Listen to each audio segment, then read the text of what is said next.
കേരളപ്പിറവി ദിനത്തോടനുബന്ധിച്ച് കാസർഗോഡ് ജില്ലാ information office സംഘടിപ്പിക്കുന്ന ഭരണഭാഷാ വാരാഘോഷത്തിന് തുടക്കമായി. കളക്ടറേറ്റ് കോൺഫറൻസ് ഹാളിൽ വെച്ച് ജില്ലാ പഞ്ചായത്ത് പ്രസിഡന്റ് പി ബേബി ബാലകൃഷ്ണൻ ആഘോഷം ഉദ്ഘാടനം ചെയ്തു. ദിസ് ന്യൂസ് സ്പോൺസർഡ് ബൈ ഗുണമേന്മയോട് കൂടിയ ഉൽപ്പന്നങ്ങൾ മിതമായ നിരക്കിൽ Sreekrishna hardwares MG road Kasaragod. ആംഗലേയ ഭാഷയെ സ്വന്തം ഭാഷയേക്കാൾ കൂടുതൽ പ്രാധാന്യത്തോടെ സ്വീകരിക്കാൻ മറ്റു നാടുകളെ അപേക്ഷിച്ച് കേരളത്തിലെ ജനങ്ങൾക്ക് താൽപര്യം കൂടുതലാണെന്ന് കാസർഗോഡ് ജില്ലാ പഞ്ചായത്ത് പ്രസിഡന്റ് പി ബേബി ബാലകൃഷ്ണൻ പറഞ്ഞു. വിവര പൊതുജന സമ്പർക്ക വകുപ്പിന്റെ കാസർഗോഡ് ജില്ലാ ഇൻഫർമേഷൻ ഓഫീസ് സംഘടിപ്പിച്ച ഭരണഭാഷാ വാരാഘോഷം ഉദ്ഘാടനം ചെയ്ത് സംസാരിക്കുകയായിരുന്നു അവർ.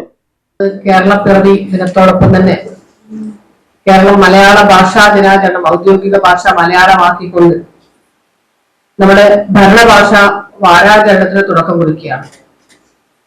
അപ്പൊ നമുക്കറിയാം, ഭരണഭാഷ വാരാചരണം എന്ന് പറയുമ്പോൾ നമുക്ക് ഒരു വാക്കും ഇന്ന് മലയാളം മാത്രമായിട്ട് എഴുതാൻ പറ്റുന്നില്ല. ആ ഭരണഭാഷയിൽ എഴുതുന്ന ഫയലുകൾ പോലും നമ്മൾ ഇംഗ്ലീഷിൽ എഴുതുന്ന രീതിയിലേക്ക് ഇപ്പോഴും നമ്മൾ സൂക്ഷിക്കുന്നുണ്ട്. അപ്പൊ നമ്മൾ ഇന്നു മുതലല്ല, എപ്പോഴും ശ്രമിക്കേണ്ടതാണ്. ഇന്നു മുതൽ ശ്രമിക്കേണ്ട ഏറ്റവും പ്രധാനപ്പെട്ട കാര്യം. കളക്ടറേറ്റ് കോൺഫറൻസ് ഹാളിൽ വെച്ച് നടത്തിയ പരിപാടിയിൽ ADMP അഖിൽ അധ്യക്ഷനായി.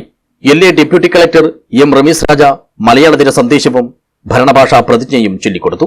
മലയാളം ഭാഷാപോഷണത്തിന് ശ്രദ്ധേയമായ സംഭാവനകൾ നൽകിയ പ്രമുഖ മലയാളം എഴുത്തുകാരി സീതാദേവി കാര്യാട്ടിനെയും കന്നഡ തുളു എഴുത്തുകാരി കുശാലാക്ഷി കുലാലിനെയും പരിപാടിയിൽ ആദരിച്ചു.